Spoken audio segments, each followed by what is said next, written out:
this morning? Sige, for the past weeks, now we have been talking about the properties of the test from reliability, validity, ug utility. Tapos we have been talking about the different kinds of analysis in terms of reliability, validity, and utility. Mga tools na naata. So we have differentiated many kinds of reliability as well as the other Fortuna characteristics.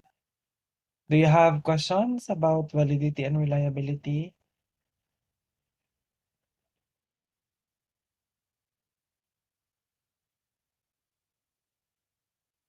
Kinsa to? Si Melgy to, di ba? Melgy. Porus. And Bantugan. Wala. Sige, kay kung wala, mag-proceed na ta sa unsaan na nato pag-construct sa test. Katong previous na mga 3 chapters manggod, ang gisgutan nato is unsay tan-awon nato sa test para mabalaan nato nga maayo ang test. So kailangan masaligan siya, kinahanglan matuuhan siya, o kailangan practical siya. That's your reliability, validity, and utility. Karon ang tan-awon nato is how to develop a test that will have those 3 properties.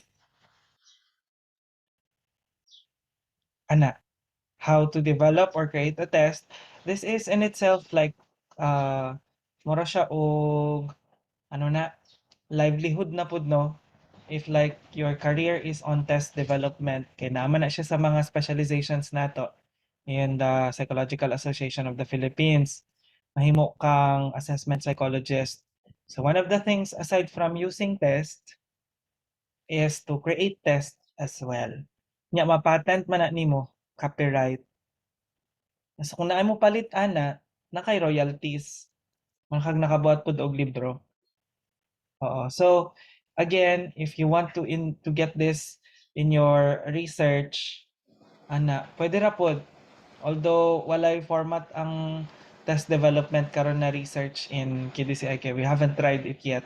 But we can guide you, your teachers nga mga psychometrician and me can help you if you wanted to develop a test.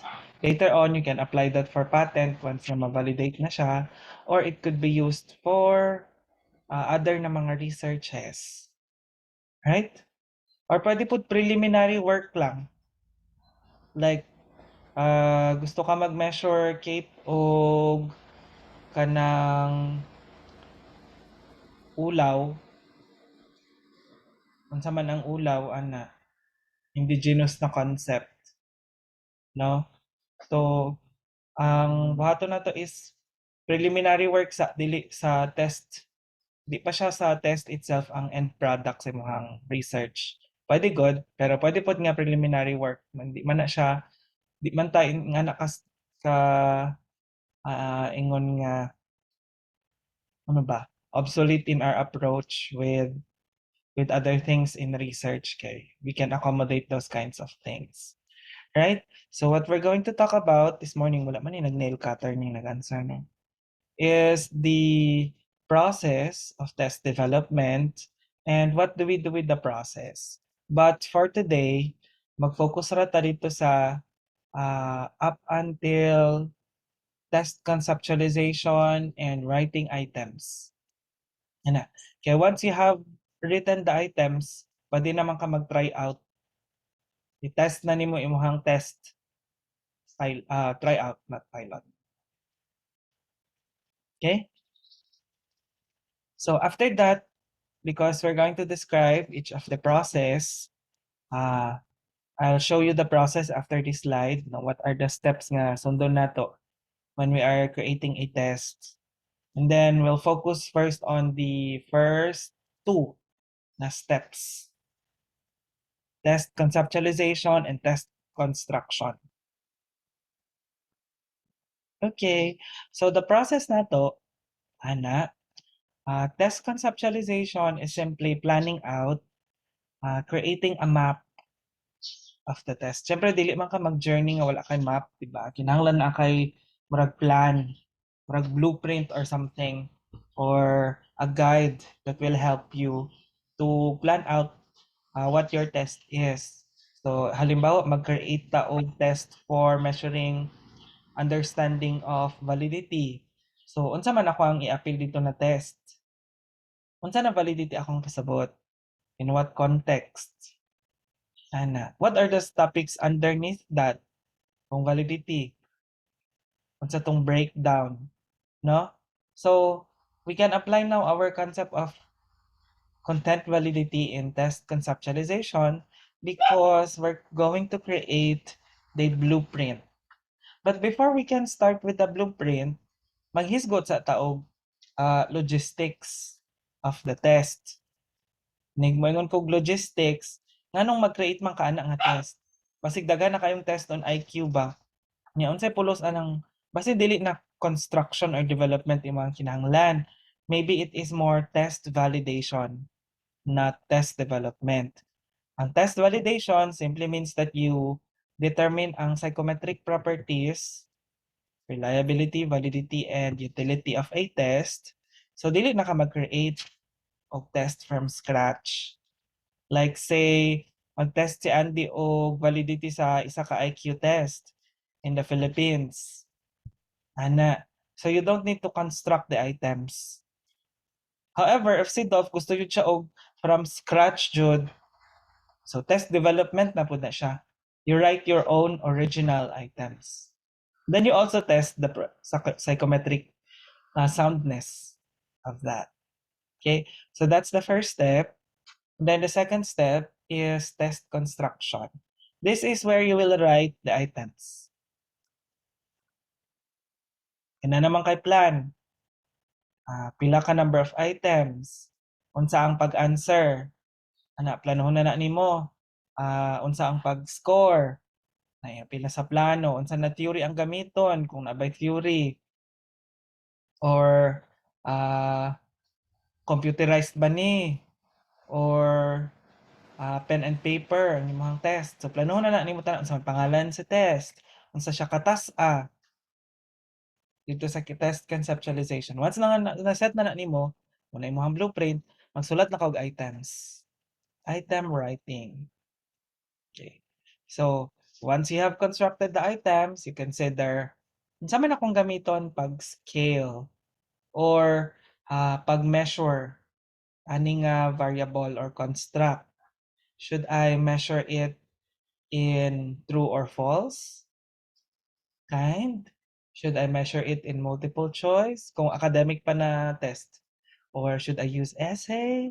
Should I use fill in the blanks? Ana.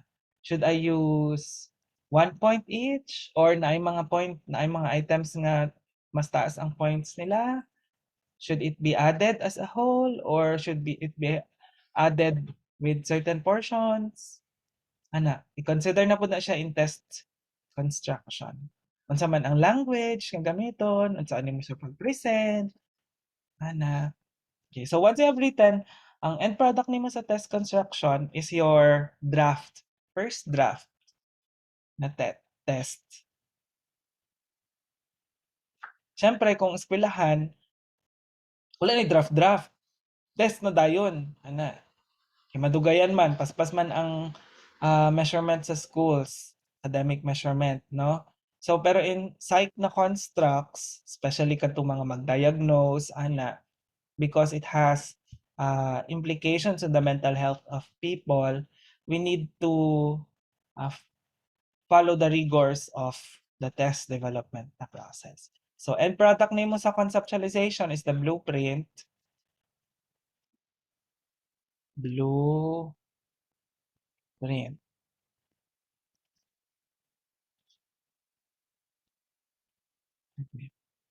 Tapos ang end product nimo sa test construction is the first draft.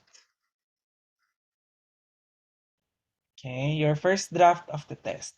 Now you're ready to test the test. Mag-try out na ka. Okay, administer na nimo sa imuhang sample. Okay. So, the test tryout involves administering your test to your target na sample or target na test takers so that you can get data. So your test tryout will give you data responses, mga answers, right? So, once you have tried out, halimbawa, i-try sa nimo og let's say 100. Mag-administer ka sa imong first draft sa 100 na mga participants. Mag-develop si Melgy og personality test na Pilipino. Panukat ng pakikipagkapwa. Ang ana. So, i-plano sa niya, create a blueprint. Okay. Unsa man ang pasabot sa pagkikipagkapwa, ana unsa ang mga concepts underneath it, nga kinahanglan nako i-appeal, kinsa na definition sa kapwa ako ang sundon. Tapos inig maset na to niya, magsulat na siya og items. At the end of that, na siya first draft test. Okay. Once nga na first draft si Melgy, administer na niya sa test tryout. So, ang end product ana, pagkahuman sa tryout, na kay data of the response in your final draft. First draft pa di ay. Unya, mag-item analysis na ka. Okay. In your item analysis, we are going to look at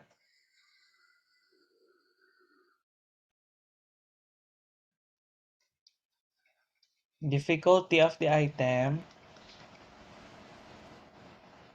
the endorsement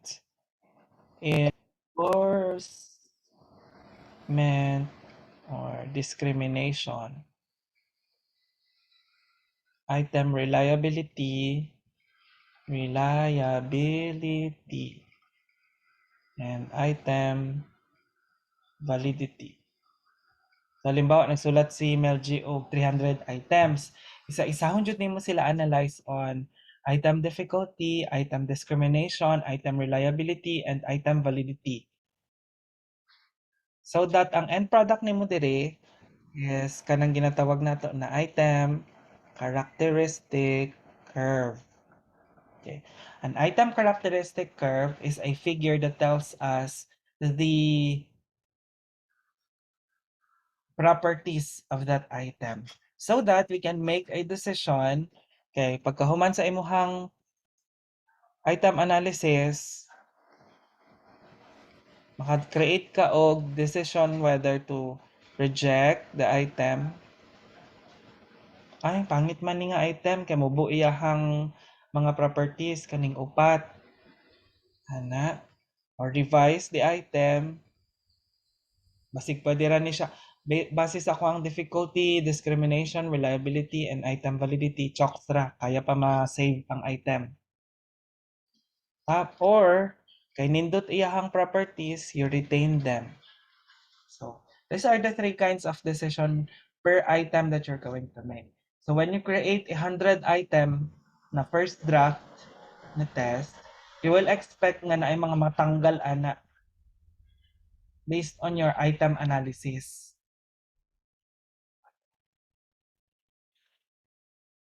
Ana.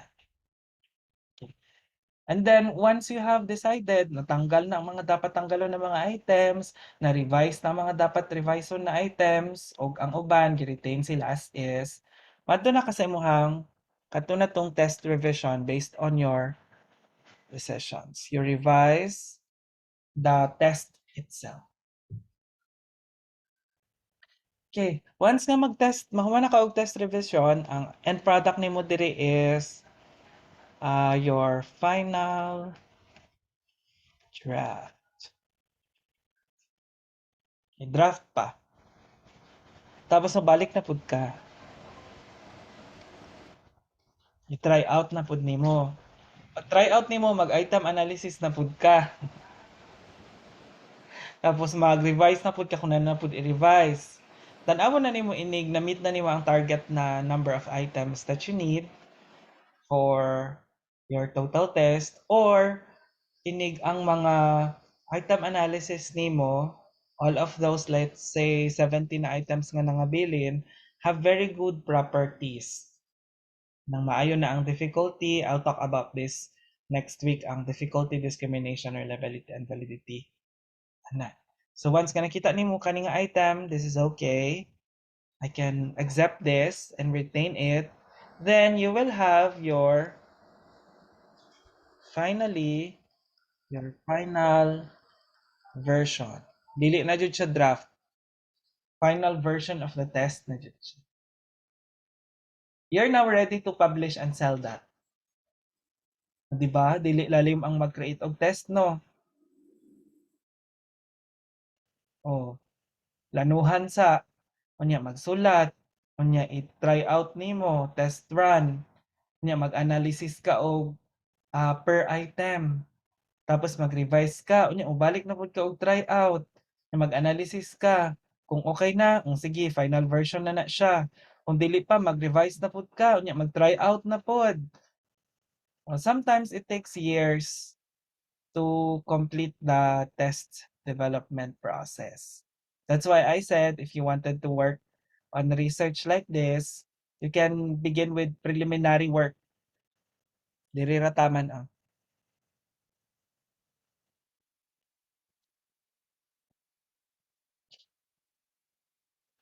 Maingon lang ka og towards test development of kapwa for a measure of kapwa. Preliminary work on test construction. So preliminary ra jud siya. Di jud nga ang imuhang and pagka-graduate na nimo dito na nimo siya ipadayon or pag masters nimo or pag PhD ba nimo mag-construct na ka ipadayon nimo ang imong construction of your test. So naturally tests because it is like mga IQ test, no?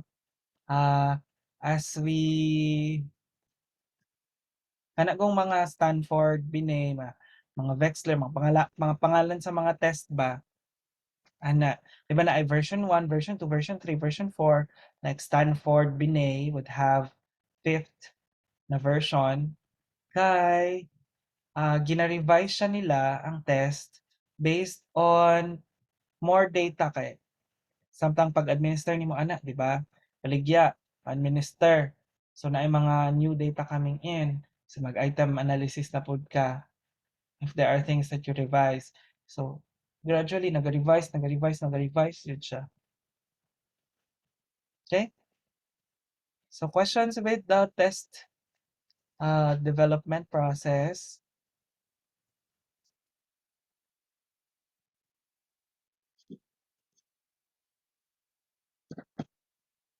All right.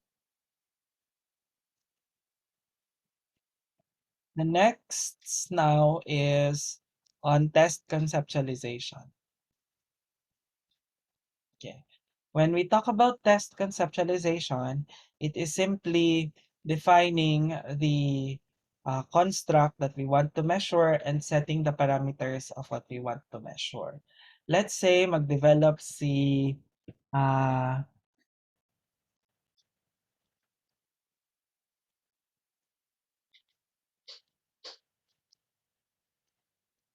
kinsa man ako mga menti diri. Si Jen og si Jen pa lang man ang nakasubmit og mga concepts. Let's say you are going to develop a measure of say ginhawa. Nga Tagalog ha, dili ginhawa nga breath. Maginhawang buhay, well-being. So, unsa man na siya? Before you can even write down the items, you have first to include or let's say set the limitations of what you meant. Isali ba nato diri ang financial well-being man nino ang English ani. Maginhawang buhay, well-being. Mag-decide na ka, isali ba nako ang financial well-being? Sali ba nako ang physical well-being? Sali ba nako ang spiritual well-being? Sali ba nako ang emotional, or mag-focus lang ko og emotional well-being. Maginhawang pakiramdam. Panukat ng maginhawang pakikiramdam or maginhawang damdamin or whatever. Ana. So, kanang process na test conceptualization, dira na tong mag-set ka og asa ra taman ang imuhang i-measure nga construct. Na halimbawa, mag-measure ka og say you develop a test for love. Di man makita ko ang agi oy. Unsa man ni siya? Should you include parental love? Should you include platonic love? Kanang mga friends? Platonic. Or should you include romantic love? Mag-decide na ka as a test developer. Asa ra taman ang pag-define nimo? Or maybe you want to focus on self-love. So, test conceptualization, it's just like sifting, kana kung murag sa laon nimo ang what, when, who, where, and why sa imuhang test. So, sometimes it uses a theory. Halimbawa, inig self-love ang imuhang gusto tan-awon. No? So, kinsa man ang mga existing na mga theories ana that could help you to conceptualize how to create a test. Because your conceptualization is going to help you in writing the items. Like say dire, syempre dili ko magbutang og nalipay ko sa ako ang pag-budget kada semana. Uyon or dili uyon. Dili ka magbutang og ing ana kung dili nimo i-appeal ang financial nga aspect sa unsay Bisaya sa ginawa. Ambot, nalipay? Di man siguro no? Ambot? O sige. Tapos di pud ka magbutang og items na um, kontento ako sa aking kalusugan. Kay wala man ka nag-measure og physical na kaginhawaan. Ana. Or dili pud ka magbutang og items nga halimbawa tanggap ko ang aking pananampalataya. So, dili pod kay wala man ka nag-include og spiritual na kaginhawaan, nag-focus man ka sa emotional. So, the conceptualization helps you in terms of defining the limits of which items are going to be included in the test. Ano, without a clear conceptualization, no, you will not be able to create bungkag imong test ba kung dili nimo siya butangan og limits. So like say for example, we are going to measure katalinuhan. Ipagpalagay. Ingno nato nga kanang ang ato ang test nga i-develop. Gusto nato pang Pilipino jud para makarelate o magamit ang norms. Dili nga magkawat manguha ra ta from other cultures. So mag-decide ka karon kang kinsa na theory ang imuhang gamiton sa intelligence. Intelligence man ni siya. Intelligence. Tapos definition of intel. So halimbawa mag-ingon ka nga ay gusto ko mo gamit adtong Spearman nga theory. So define nimo diri. Samtang naga-conceptualize ka, ay gusto ko mo gamit anang Gardner nga multiple intelligences. So define nimo diri. Ay gusto ko mo gamit og kanang Luria nga theory of intelligence. Define nimo diri. So karon mag-decide ka ay daghan man kaayo di na nako ni apilon. So dili pud ka magsulat og mga items nga related ani ron. Kaya ang imuhang concept of your intelligence or katalinuhan that you're trying to measure is, let's say, ay kanilang ako multiple intelligences kaya ang mga Pilipino lain-lain man ato ang ka-bright, di lang man sa ka-bright sa eskwelahan. Ana. So mag-measure pud ka atong mga lain-lain na interpersonal, intrapersonal, visual, kinesthetic, and PET ana. That will be the tone and the limits of your item writing, because you have decided that the theory that you're going to use for conceptualization is Gardner. So that's part of the test conceptualization na part. Mag-decide ta who are going to take the test, para kang kinsa na siya, what is the variable being measured, okay, when is the test going to be used, where and how is the test going to be administered, and why do we need this test. I-breakdown na to na siya into specific na mga questions. So, in test conceptualization, we answer these questions.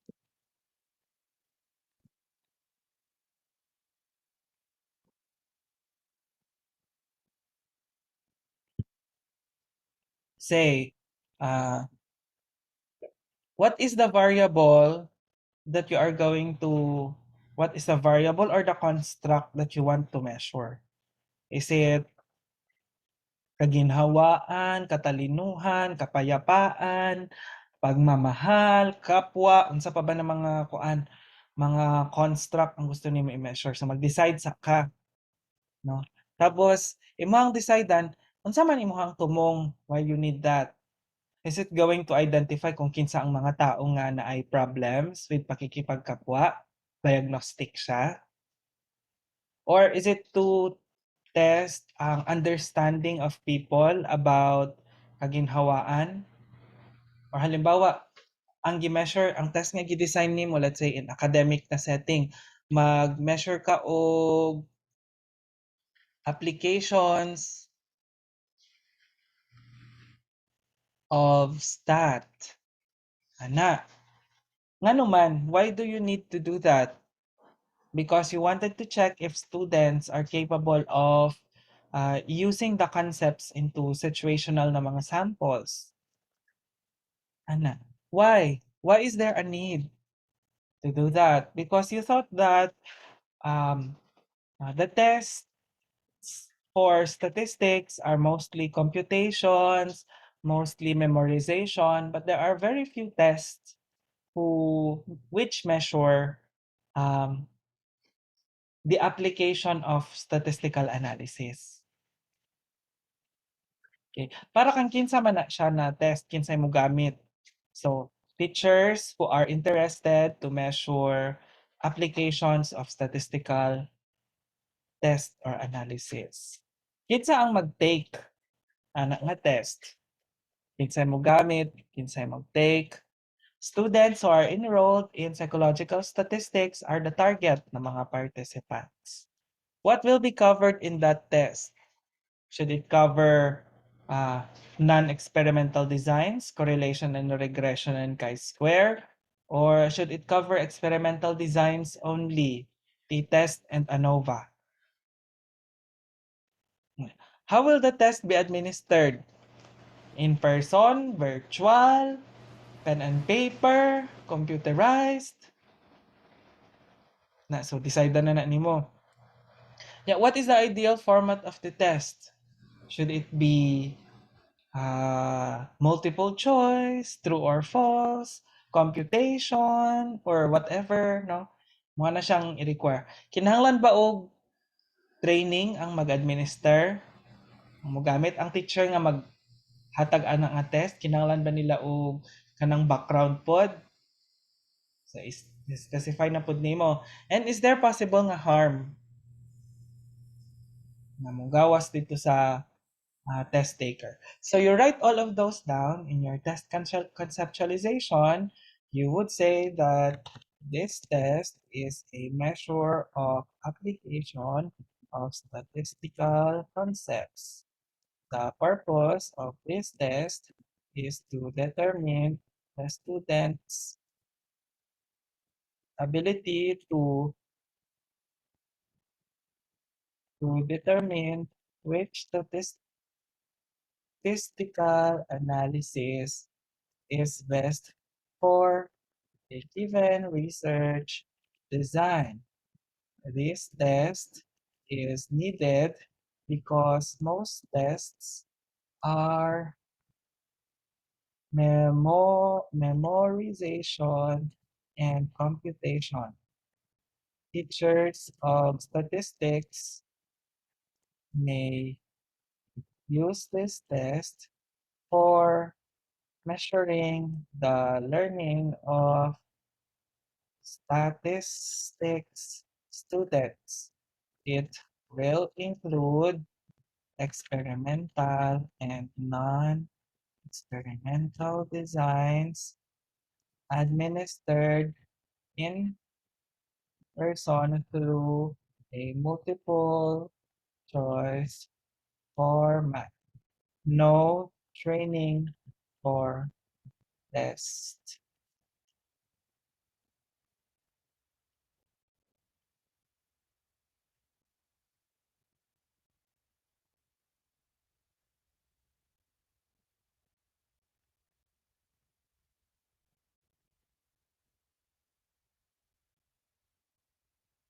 Hmm, ana.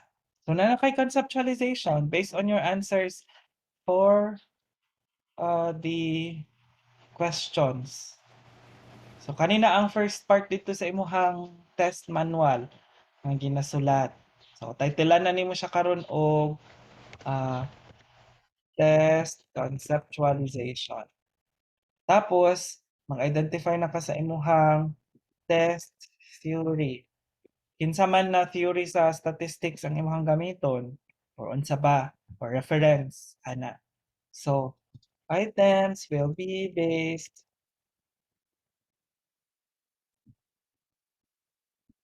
on pak pak pak pak pak. Ana. So you got the first step of test conceptualization. Questions at this point?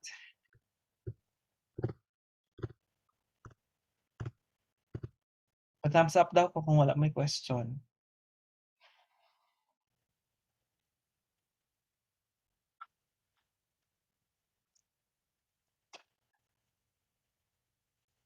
Yes, Ina, you have a question.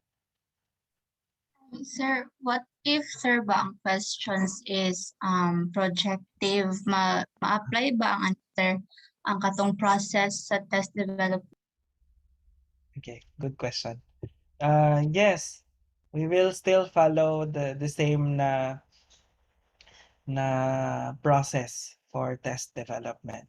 Except that ang imuhang let's save this ha. Unsa ni siya pag-save ang ako ang sample? Naka-record bitaw?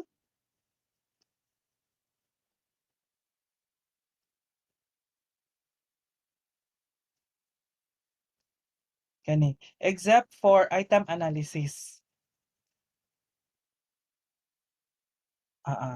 Pag test try out nimo, ang imuhang analysis would be different from the quantitative. It's good that you asked, no? These tests are for this test development na process is designed for objective. Kaya naa siya item analysis, which means nga na ay quantitative.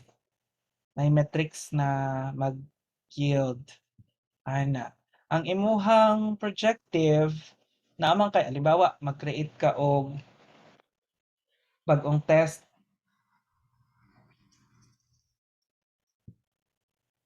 Draw a dog test. Ana, kan imuhang gusto mabal-an is one's relationship with animals. Just thinking on top of my mind ha. Ana. So, you have a choice whether to create a scoring for that. Like inigda ko ang mata sa iro, unsa ka dak-a, ana. Napod na siya scoring, pwede mag-decide si test developer, putangan niya og scoring. Or kung kumpleto ang lawas, na ba ang basic elements na mata, ilong, dalunggan, upat ka tiil, i-count niya, tapos 1 point for each. So, pwede siya mag-create ang test developer, ana. Pero kung dili siya mag-create, kaya iyaha is the eyes is a symbol of ana-ana lang iyahang interpretation, dili na po siya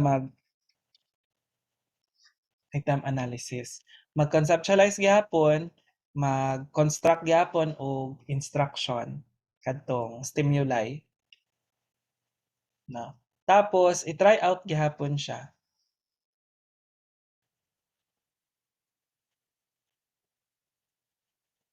Ang matabo na ana, it would be uh,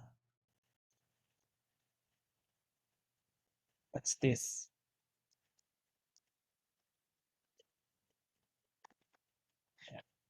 Interrater, mangita ta og subject matter experts nga mag-analyze after the tryout, the responses. Then revise if there's any. Alright? So, i-skip lang nato ni nga part for projective sa mga test. Okay na ina? Sir, thank you. Okay.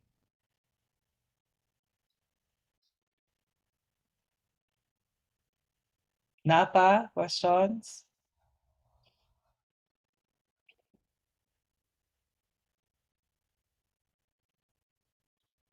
Alright. So, when we are test conceptualizing, we also need pilot work.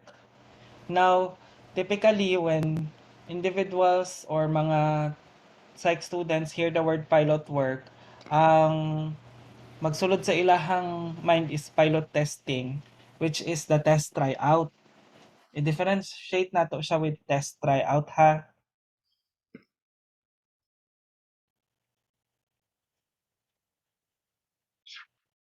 Ang test tryout nakasulat na kog items. Kanya gusto nimo i-test tong mga nasulat nimo na items. Na ang pilot work wala pa ka nasulat na items pero kinahanglan nimo og data unsa na mga items imong sulaton. So before item writing, item construction ang pilot work. Okay? How is it done? For example, I will interview, let's say, I'm going to measure a test for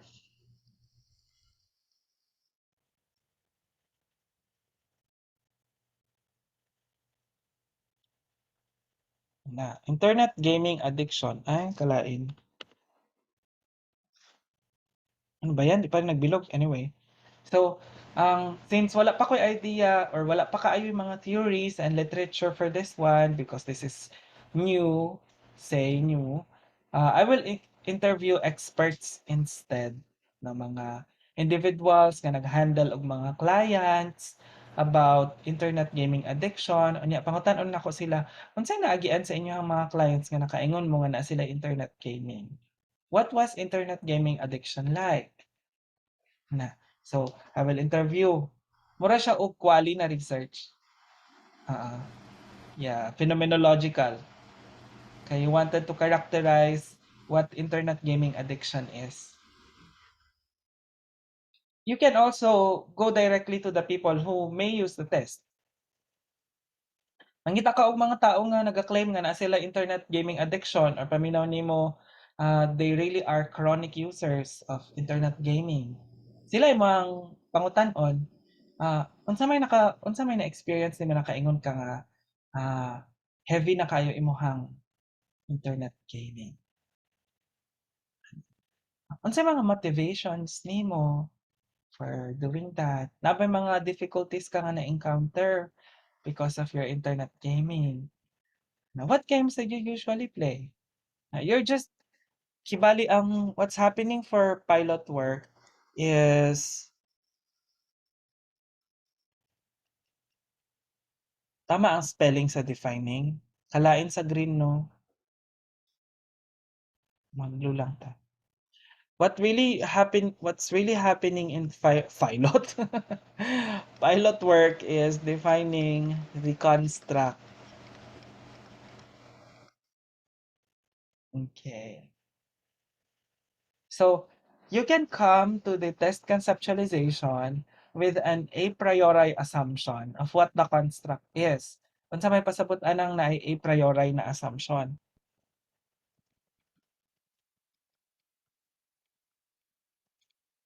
That means nga naa na kay definition unsa ang construct. Gigamit nimo, gihulam nimo ang theories sa uban.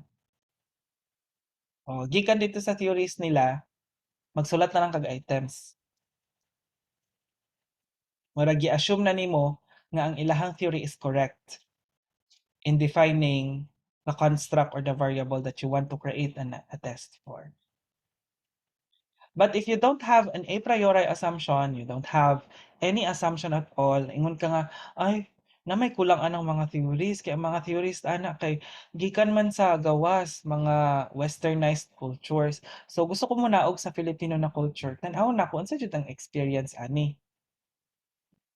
So mag-pilot work ka, mag-interview ka og unsa man diay ang pasabot, inig unsay pagkabalo nato nga nakamtan na nimo, nakamtan jud no, ang maginhawang buhay.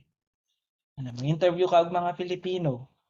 Then this is a test for elderly. So, mag-interview ka og mga elderly Filipino, paano natin malalaman na nakamit na natin ang maginhawang buhay? So, mag-start siya og quali, no? Kaya wala may assumption, i-priori assumption. That's harder because you still have to do the pilot work. Mag-interview sa ka og subject matter expert, mga Filipino psychologists, who handle elderly client or the test takers, prospective na mga test takers themselves. Para karon mag-thematic analysis ka. That's why I said na your quali na work could be a preliminary work towards measuring a certain construct. Ana. So halimbawa, you're trying to describe the psychological impact of the pandemic on indigenous individuals. Ana, towards test development. Para mabalaan nimo kung naapektuhan bang ilahang psychological health. Mag-create ka og test after your interviews. So, mag-pilot work sa ka. Your study is leading to that. Pero you did not go to the test construction, test tryout, test item analysis, and test revision. Ito ka sa pilot work nag-focus. And that's still okay. No?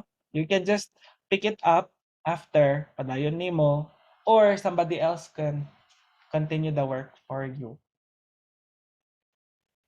So, halimbawa, gusto ka mag-create og test for diskarte. Sa man ang diskarte. So, a phenomenological analysis of diskarte, a pilot work towards test development. And you are going to interview participants, what is diskarte like for them? Yun sa nila pag-experience. Kaya ang end product ana would give us suggestions and clues about what should be included in a test that measures diskarte. So that's your pilot work. Nag-research usa ka before ka nagsulat og items.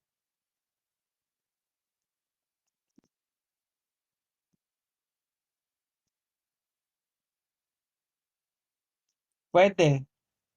Pwede siya na ang next step ana ina is leading towards test development.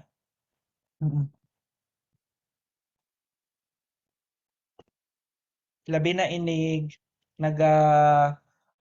phenomenological analysis ka og mga experiences nga wala pay test.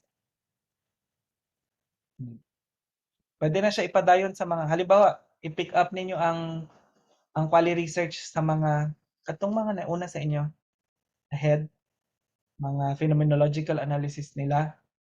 Nya kamo na ang magsulat karon og items kay gamiton ninyo ilang data. Pwede. They did the pilot work for you. Or kamo ang magbuhat sa pilot work. Pwede ra po. Pero it doesn't have to be ang quali is not always a pilot work, but pilot work often includes or always includes a quali ng data gathering. Okay? Depende on the intentions of the researcher. Kung ang tumong jud niya is test development. All right. Diba exciting mag-create mag-test out of your quali research? Or not. Why not? Basic pa dayon sa uban, sige pwede ra. So after you have that, naka-interview na ka. Yan na kay mga thematic analysis ana. So let's say ang imuhang sampulan lang nato ha, ang imuhang gi-interview sa mga participants is diskarte. Unya ang themes nimo kay may pinagdadaanan ana. Before ka makagamit og diskarte, kailangan nga naasa ka ginagian. Tapos ang diskarte is pagiging maparaan. Ala uy, kalisod ba mag-spelling sa kuan? Maparaan. Ana. Tapos ang diskarte is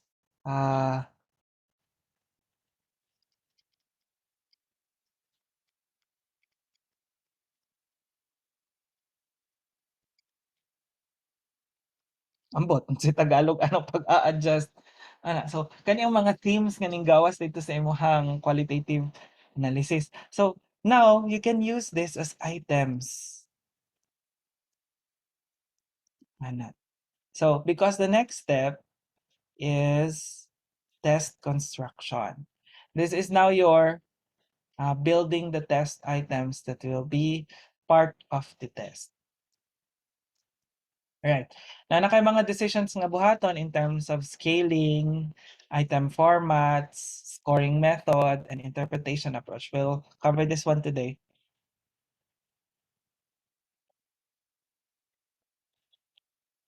Sige, for simpler na sample na lang, dili na lang mga psychological, mag-pick ta og academic na test.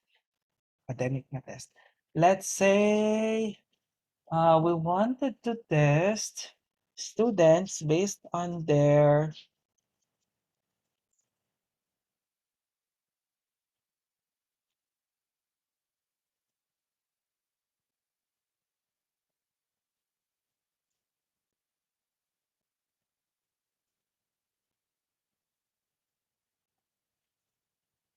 halimbawa, we wanted to test.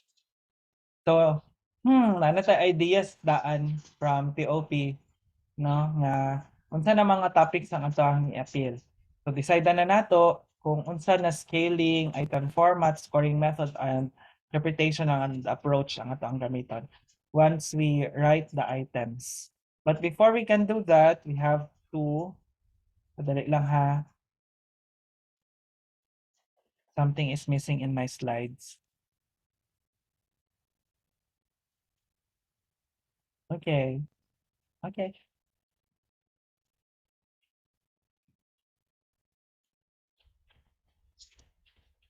You have to decide the scaling. Unsaon pag-answer sa participants, sa test takers. What is the test? How is the test going to measure?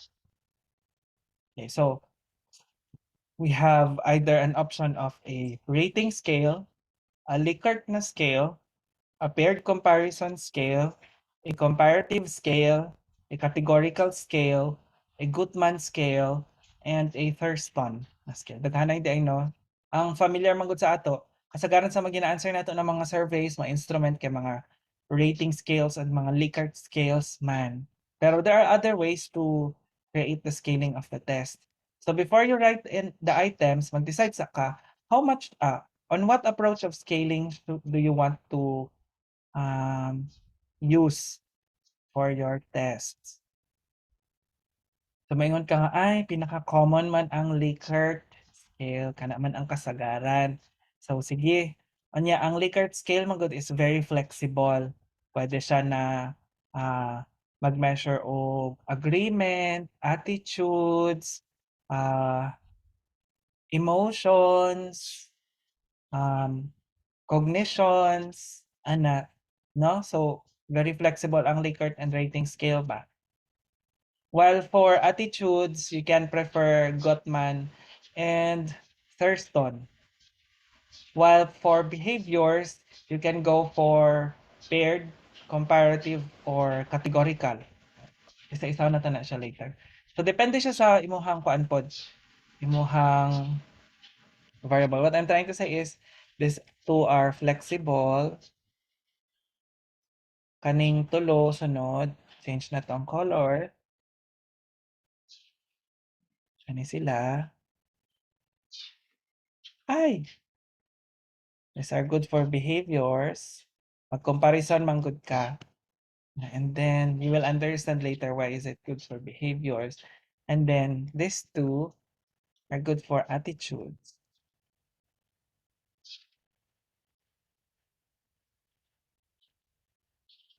Okay, if you're unsure kung behavior or attitude na siya, ang gina-measure nimo ha, edi go for Likert or rating scale. Right. What is a rating scale? A rating scale is simply the test taker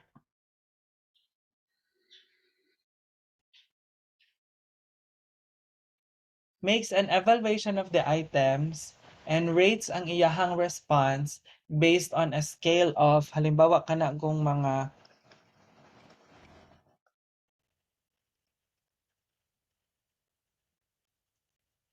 say 10 tapos 1. On a scale of 10 to 1 with 10 as happy and 1 as unhappy, how do you rate your happiness for the past 2 weeks?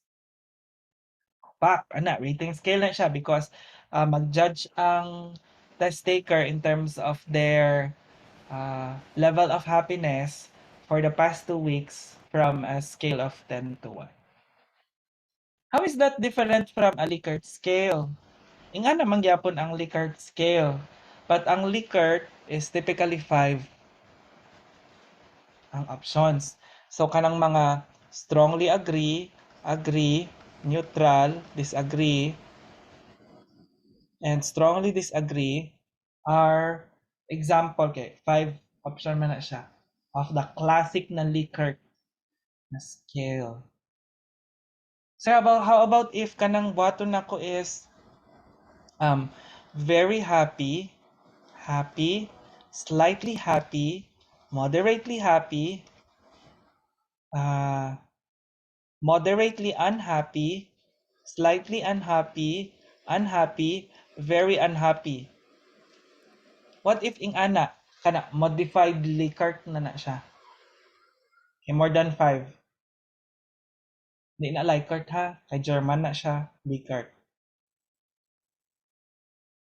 Unsay kalahian niya karon? Ang sa imong rating scale, ang rating scale man gud pole lang siya kana kung end lang. Tapos na lang na siya 10, 9, 8, 7, 6, 5, 4, 3, 2, 1. Pero walay mga descriptions ang kaning bahala na ang naga-rate if ibutang niya og somewhere mga 8.5, 7.4 ana. So it could be somewhere along the continuum, no. While diri sa imong Likert scale, forced siya to choose between the 5 set of alternative response or the 9, agad mga 9 ana na 7 na mga modified Likert scale. So mag-decide na ka. That's why I said nga flexible ang rating scale and Likert scale. Kaya pwede man nga halimbawa ang imuhang i-measure is satisfaction with life. So pwede siya na very satisfied, neither satisfied nor unsatisfied, neither. Unsatisfied or very unsatisfied. Likert siya. Pero kung ingno nimo nga rate your level of satisfaction from 15 to 5, unsatisfied. With 15 as the highest and 5 as the lowest, rating scale na siya. So, unsa na siya pag-decide sa number? Ikaw, kung unsa imuhang numbers na gamiton, wala na siya yung rule of thumb, no? Usually, syempre, ang lowest score is 1 or 0. Tapos, lowest score is 0. Tapos, highest score is, depende na sa researcher kung sa iyang highest score. Ana. Syempre, kung mas dako ang range, halimbawa, satisfied and unsatisfied. Unya 0 to 100. Syaro kadako sa iyang range. So ang standard deviation nimo magdako pod. Hilapad man ang imong response scale. Ana. So ang imong mga answers can range from 0 to 100. Pwede nga maglahi-lahi. Now you might have difficulties with interpretation of the scores later. What if na kay isa na participant ka nag-answer og 99, ang isa 98, ang isa 97, ang isa 96, 95. Tagsa sila hangtod 100. So dako kayo ang mag-plot ang imuhang distribution tagsa-tagsa man. Unlike kung 0 to 10 lang siya, there's a possibility na kung mag-administer ka og mga say 100 individuals, at least tagduha. Ay, tagduha, tagpulo from 0 to 10. Ana. So the researcher na will decide kung ang gamitan niya, researcher, test developer will decide rating scale over Likert scale. Questions with this two? Pwede po din siya kuan ha, ang rating scale kana gong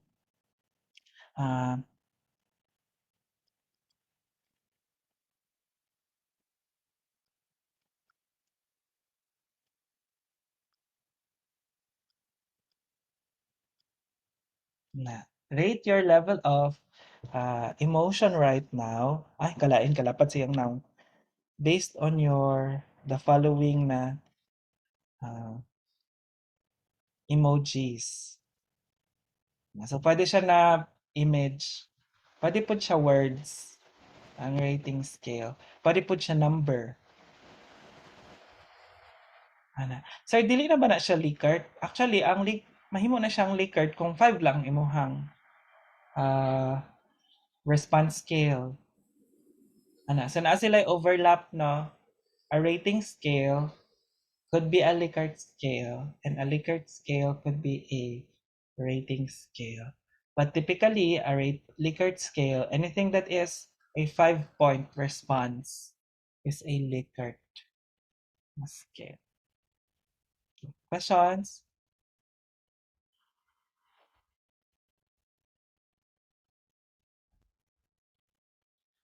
Okay, the next type of scale is a paired comparison. You remember your BPI? Like ha, kamang open ta. Para mag-sample ta og paired comparison so that you know. Ay, true or false man ang kuan. BPI.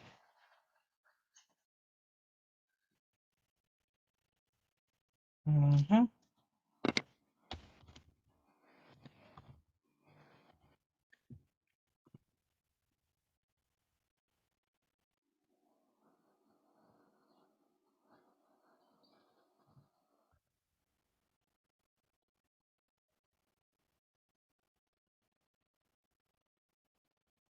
Okay.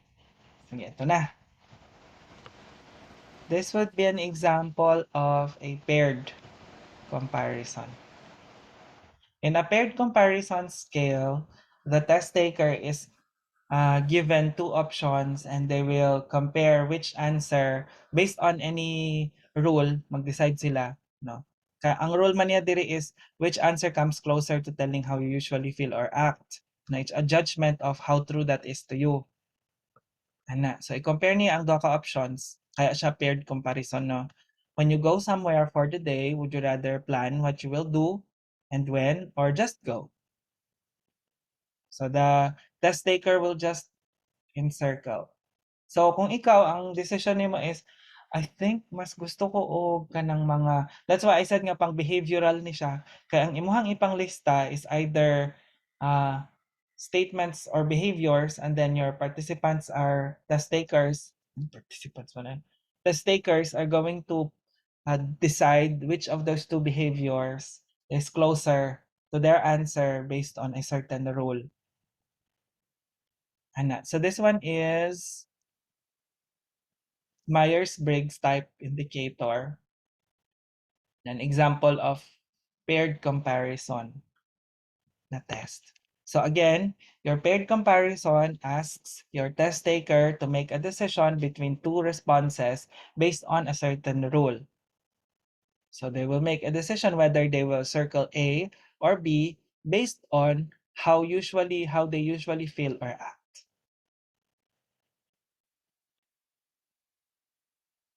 Okay?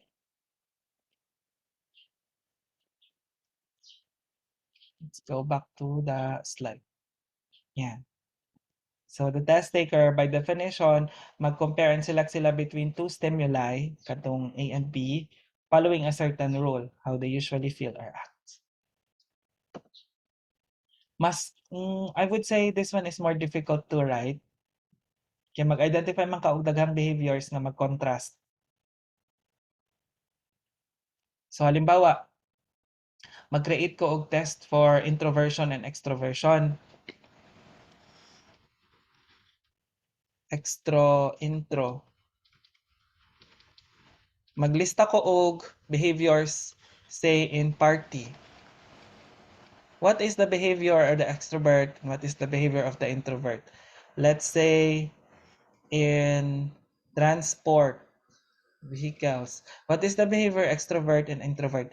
Para in terms of transportation, when you are in public transportation, which of the following are you likely going to behave? I will talk to my fellow passengers. So I said nga, ana siya nga behavior, ma-fall siya into extrovert.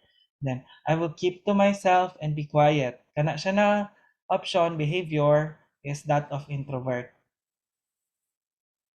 Ana. So, if I'm going to make a paired comparison scale for the type of test that I'm going to make, I will list down opposite behaviors that will fall into either of the variables that I'm trying to measure. Okay, so that's your paired comparison. The next one is a comparative scale.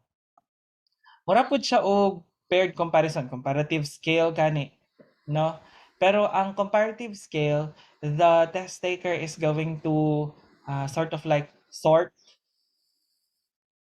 which of the behaviors listed is something that would fit into a certain category. So, an example of that is, wait lang, kay pangitaon na ko siya. Wala lang ko example for Thurston and Mocha. Mocha, Thurston and where are you?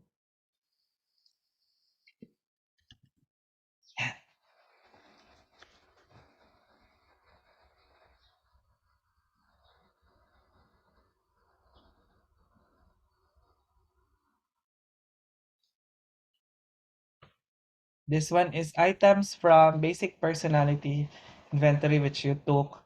So the test taker is going to categorize each of these behaviors as either true or false.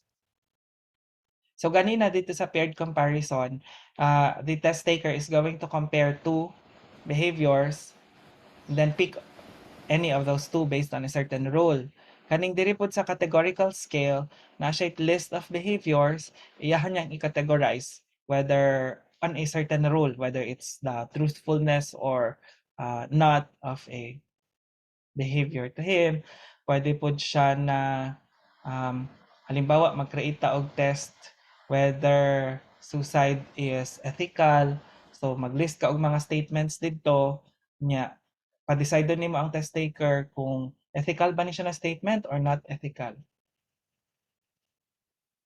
Or maglist ka og mga behaviors tapos gusto nimo mabal-an kung unsa ang concept sa mga employees about satisfaction. Is this an employee, a behavior of employee that is satisfied or not satisfied? So you're asking the employee, the test taker for that matter, to categorize the item, the stimuli, into either satisfied or not satisfied. Okay, that's your paired comparison. Paired comparison, categorical.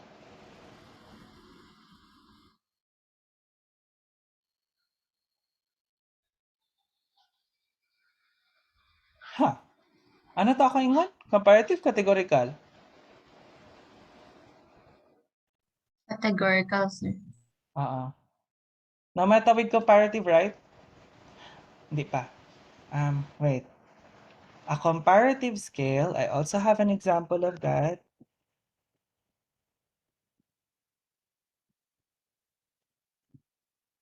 Ish. Cham.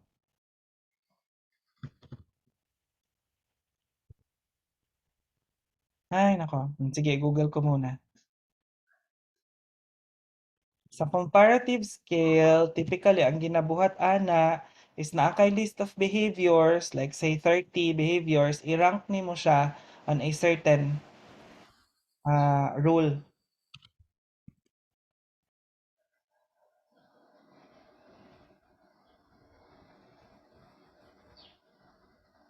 Okay. So, an example of that would be your kwanta ha, balik ko diri sa slide. So katong example nako nga where are you slide? Katong mag-categorize ta whether it's true or false, ethical or ethical, agree or agree, that's categorical. Ang comparative, which I skipped, is something like this. This test is called ROCH. Well, it's actually ROCYAC. ROCYAC na value survey.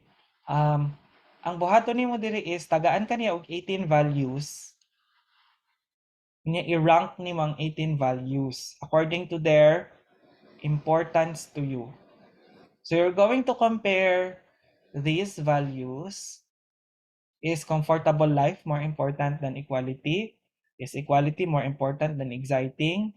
Is exciting life more important than family security? Na i-rank nimo from 1 as the most important to 18 as the least important. Char, well, at peace. Wisdom, ana. Asa na ang kuan? Number 1 na to diri. Syempre, comfortable life, eh. So, this is a comparative scale because you're comparing this value with the other value, then with the other value, and then with the other value, and then ranking them.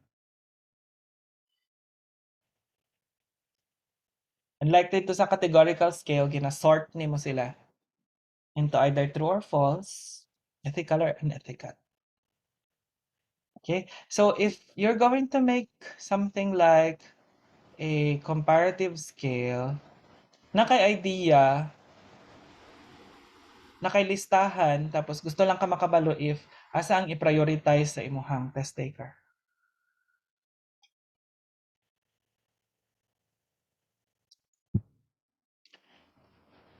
Okay. This one, so those are behaviors, na kaning comparative and categorical questions so far. We'll end with this type of scales lang di ay. Di pa takabot og item format. Sige. All right. Next is the Gottman scale.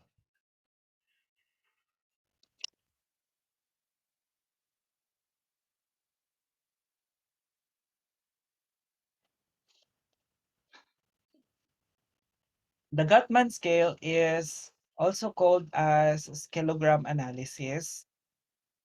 What happens here is the items are arranged according, naka-pre-arrange na ang imuhang item. Naka-pre-arrange ng imuhang items, tapos pwede ka mo gamit og rating or Likert scale. Ana. So, the example I could think of is, let's say, attitude towards drugs. Tapos, ang item 1 nimo, wait lang ha, let me look for an example of that.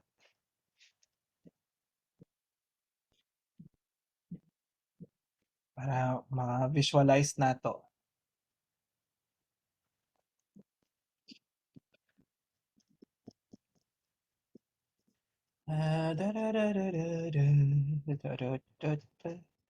Yan.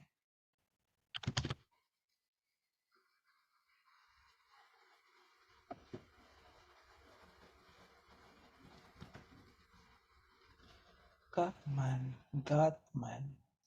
where are you?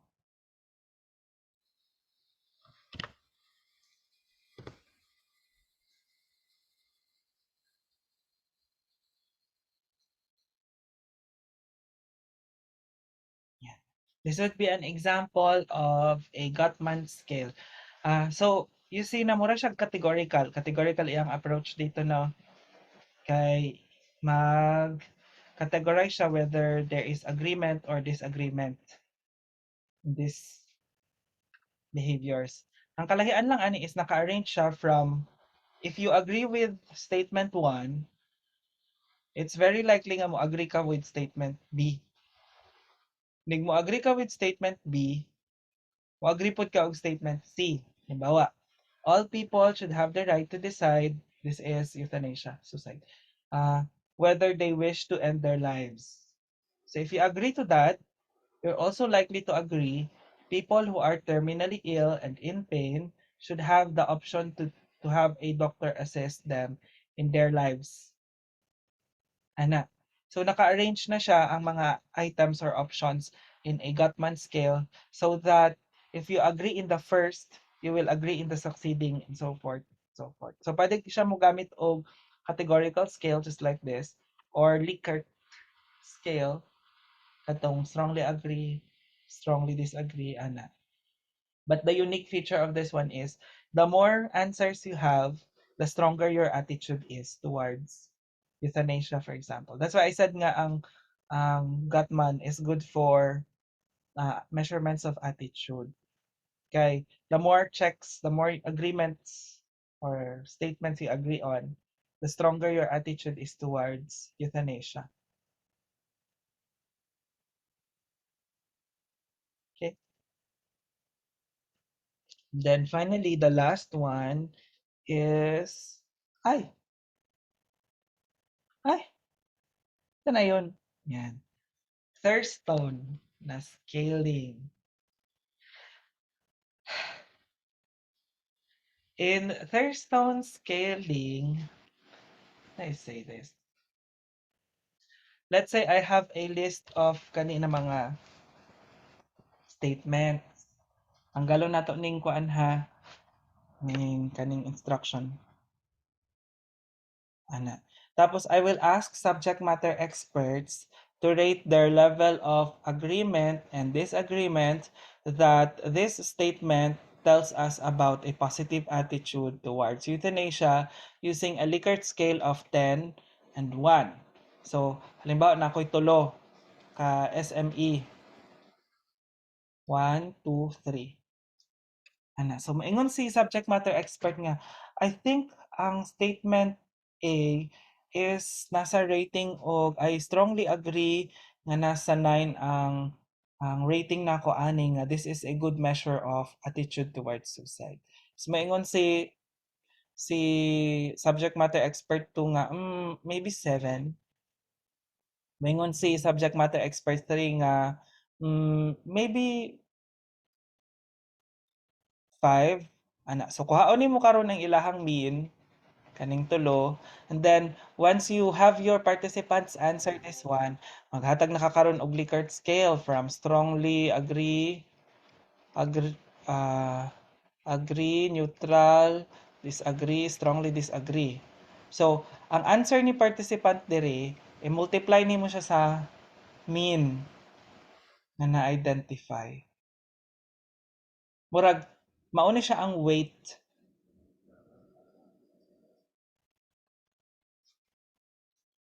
sa isa ka item in terms of how it measures the variable. So each of those items would have different weights. Kay ang subject matter expert nimo mag-ingon nga, ay inig mo answer sila og strongly agree diri kanang uyon jud sila nga euthanasia is justified according to the three. Ba nag 999 sila. So a mean of 9.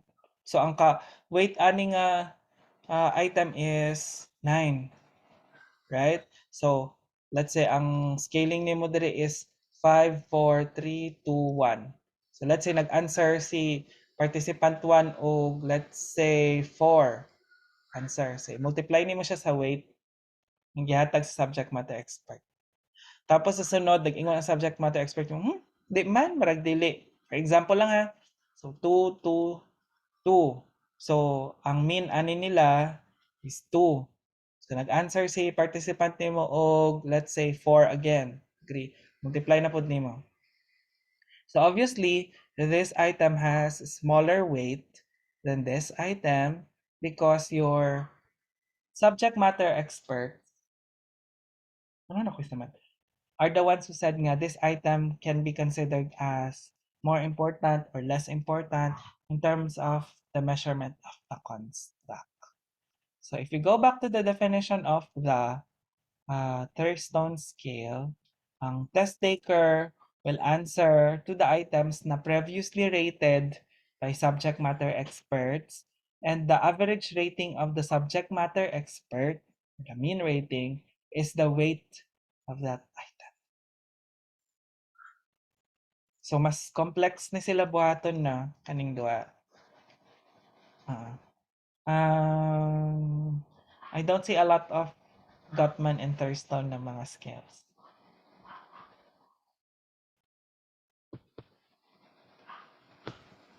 Kuan man gud ni sila ang theory niya. Item response theory. We'll talk about that in kaning katong 5 sa taas, classical test theory. Naman tayo duha ka theories for testing. So, mas complicated ang IRT. Ang IRT, wala kayo na siya gina-cover sa undergrad. No, kay IRT stands for Item Response Theory. Kay it's more complicated than the typical na classical test theory. All right. Questions?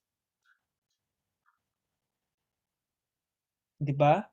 Ang sunod ana kay mag-writing items ta according to formats, mga multiple choice ba, i-compare nato unsay maayo. Ana. Tapos mag-item analysis na ta.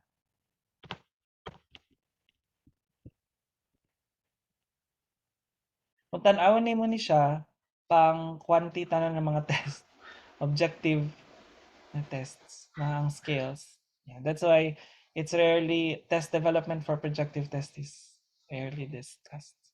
You don't go through the process of scaling for projectives. Okay, that's it for today, unless you have questions.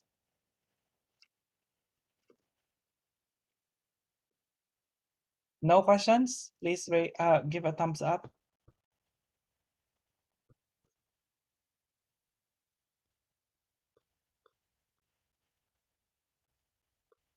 Okay. Sige, then let's call this class dismissed and adjourned now. I'll see you next week. Okay na ta with our schedule nga Monday. The hell, what is the schedule? Monday, Tuesday. Okay. Bye. Bye, sir. Thank Thank you, sir.